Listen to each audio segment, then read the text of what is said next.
మేము డిమాండ్ చేస్తూ ఉన్నాం కాంగ్రెస్ ప్రభుత్వాన్ని, మీరు బట్టగాల్చి మీదేసినట్టు ఆరోపణలు వేయడం కాదు, మీకు దమ్ము ధైర్యం ఉంటే నేను పేర్లు కూడా చెప్పిన, చూడండి ఎక్కడి వరకు పోతారో చూస్తాం.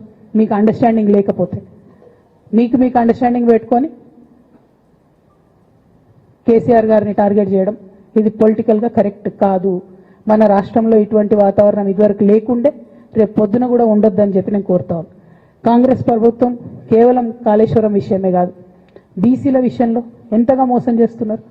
ఫస్ట్ ఏమో బిల్లు పెడతారు, మేమందరం లొల్లి పెడితే టైంపాస్ చేసి 1.5 years తర్వాత బిల్లు పెట్టిరు.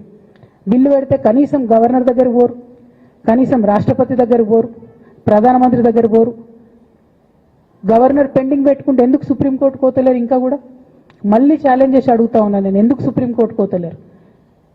మీరు September 30 లోపల ఎన్నికలు చేస్తామని చెప్పిండ్రు.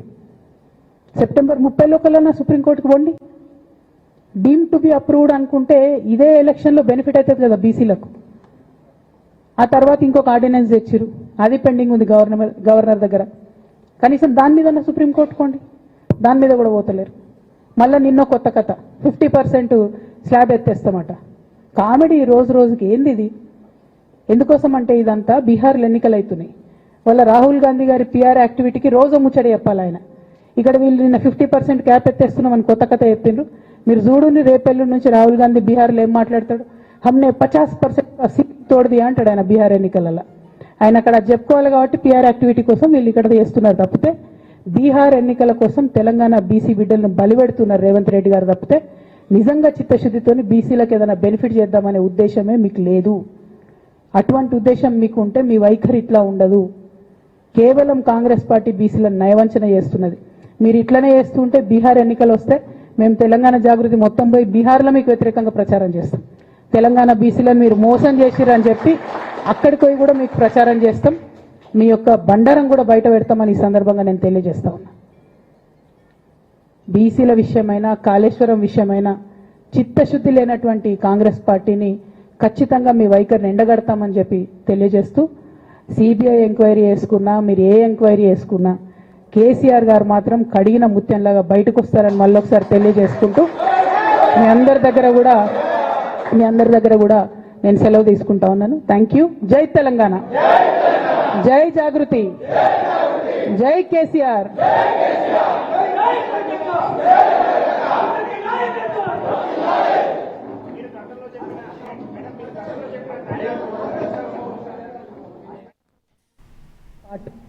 ఆ చిన్న పాటలో ఒక 3 పిల్లర్లు కుంగిపోతే 2.5 ఏళ్ల నుంచి అదే లొల్లి పెడుతున్నారు. కాళేశ్వరం మొత్తం కూలిపోయిందని మాట్లాడుతున్న సందర్భం. ఇక దానికి నిన్న పరాకాష్ఠకు చేరుకున్నది అసెంబ్లీ వేదికగా అనేక మాటలు కేసీఆర్ గారిని అనడం. నేను కేసీఆర్ గారి కూతురుగా కేసీఆర్ గారిని దగ్గర నుండి చూసినటువంటి వ్యక్తిగా చెప్తున్నాను. ఫస్ట్ టైం ప్రభుత్వంలోకి రాగానే అధికారంలోకి రాగానే ఒక 6-7 నెలలు అయితే కేసీఆర్ గారు తన ఆఫీస్ రూమ్లో ఒక టేబుల్ మీద ఒక వాల్ అంతా కూడా పెద్ద టీవీ స్క్రీన్ ఉంటే 6-7 నెలలు కంప్లీట్గా రీసెర్చ్లోనే ఉన్నారు. ఎట్లా నీళ్లు తీసుకురావాలి తెలంగాణకు, ఏం చేయాలి మనం అనేటటువంటి రీసెర్చ్లు ఉన్నారు. అటువంటి వ్యక్తి మీద ఇట్లాంటి నిందలేయడం అన్నది నిజంగా దారుణం. కేసీఆర్ గారికి తిండి ధ్యాస ఉండదు, డబ్బు ధ్యాస ఉండదు, ఉండేది ఒకటే కేవలం తెలంగాణ ధ్యాస. నేను దాదాపుగా 2006 నుండి యాక్టివ్గా పాలిటిక్స్లో నేను కూడా పాల్గొంటూ వస్తున్నాను, తెలంగాణ ఉద్యమంలో పాల్గొన్నాను. అప్పటి నుంచి ఇప్పటి వరకు కూడా నేను చూస్తున్నా, ఎప్పుడు కూడా కేసీఆర్ గారు తెలంగాణ విషయం తప్పితే, ప్రజల విషయం తప్పితే పర్సనల్ విషయాలు మాట్లాడే టైము 0.1% కూడా ఉండదు.